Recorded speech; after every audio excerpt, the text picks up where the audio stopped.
বাংলা একটা কথা অনেকে ভাবতেই পারেন, এমবাপ্পে কি পিএসজির জন্য কুফা ছিলেন? ব্যাপারটা কিন্তু এমনটা অনেকেই চিন্তা করছেন। অনেকদিন পর, দীর্ঘ 55 বছর পর রাজকীয় চ্যাম্পিয়ন হয়েছেন আবারও পুনরায় পিএসজি। ইউরোপিয়ান ফুটবলের রাজসিংহাসনে আজ উঠল এক নতুন নাম।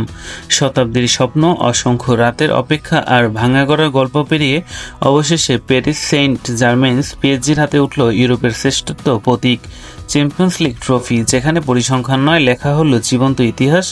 আর সেই মহেন্দ্রক্ষণ হলো জার্মানির হৃদয়ে, মিউনিখের ঐতিহাসিক অ্যালিয়ান্স অ্যারেনা। ঠিক 30 বছর আগে এই শহরে ফরাসি ক্লাব মার্সেই ছুঁয়েছিল শ্রেষ্ঠত্বের চূড়া। এবার আরও জ্বলন্ত দাপট নিয়ে পিএসজি করল ইতিহাসের পুনরাবৃত্তি। শনিবার 31 মে দিবাগত রাতে প্রতিপক্ষ ইন্টার মিলানকে 5-0 গোলে এক পেশের ব্যবধানে হারিয়ে শুধু ট্রফি নয়, জিতে নিল ট্রেবল জয়ের দুর্লভ সম্মান। ফুটবল দেবতা নিজেই লিখেছেন এই গল্প, গৌরবের প্রতিশোধের আর পূর্ণতার। বছরের পর বছর তারকা নিয়ে গড়া স্কোয়াড গড়েও যেটা অধরা ছিল, এবার পিএসজি তা ছিল এক ছন্দময় দলের কাব্যে।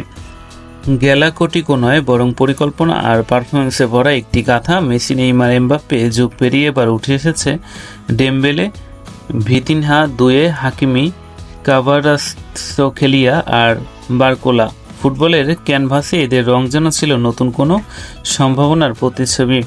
ম্যাচ শুরুতেই যেন আগুন ঝরালো প্যারিসিয়ানরা। 12 মিনিটে ভিতিনহার নান্দনিক পাসে বল পেয়ে ডিবক্সে ঢুকে দুয়ে উপর দিলেন নিখুঁত এক পাস। হাকিমি তখন ঠিক যেন নিঃশব্দে ছুরির মতো বল ঢুকিয়ে দিলেন নিজের সাবেক ক্লাবের জালে। এর ঠিক 8 মিনিট পর গল্পের দ্বিতীয় অধ্যায়, এবার নিজেই গোলদাতা দুয়ে।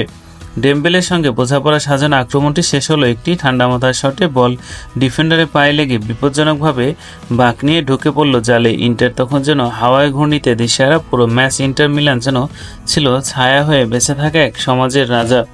বল দখল, মার্কিং, রক্ষণ সব জায়গাতেই তারা ছিল নড়বড়ে। বিরতির পরও ছন্দ পাল্টায়নি। 63 মিনিটে ডেম্বেলের ব্যাকহিল পাসে ভিতিনহার শিল্প সুষমা মেশানো অ্যাসিস্টে আসে তৃতীয় গোল। গোলরক্ষক সোমার চেষ্টা করেও বাধা হয়ে দাঁড়াতে পারেননি নিয়তির সামনে। 73 মিনিটে আবারও দেখা মেলে কাভারাত্সখেলিয়ার ঝলক। ডেম্বেলের পাস থেকে সহজ অথচ মার্কাটেরই এক ফিনিশ, যেন শিল্প ও নিখুঁত ব্যবহারের একসাথে উদযাপন। শেষ বাঁশি বাজার এক মুহূর্তেও থেমে থাকেনি পিএসজি। 86 মিনিটে সেনি মায়ুলা পায়ের সুযোগ, বারকোলার নিখুঁত পাসে ইতিহাস শেষ ছোঁয়াটা লাগিয়ে দিল তিনিও।